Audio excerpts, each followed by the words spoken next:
Ready to try iOS 26 Developer Beta?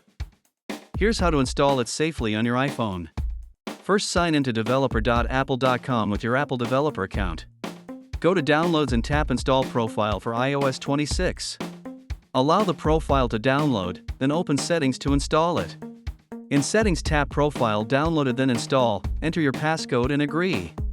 Restart your iPhone when prompted to activate the beta profile. After restart, open Settings, go to General, then Software Update. You'll see iOS 26 Developer Beta. Tap Download and Install to begin. Make sure your iPhone is on Wi-Fi and plugged in before downloading. Important backup warning. Backup to iCloud or your computer before installing. Beta builds can be unstable.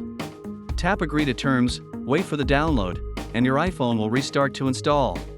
Done! Your iPhone is now running iOS 26 Developer Beta.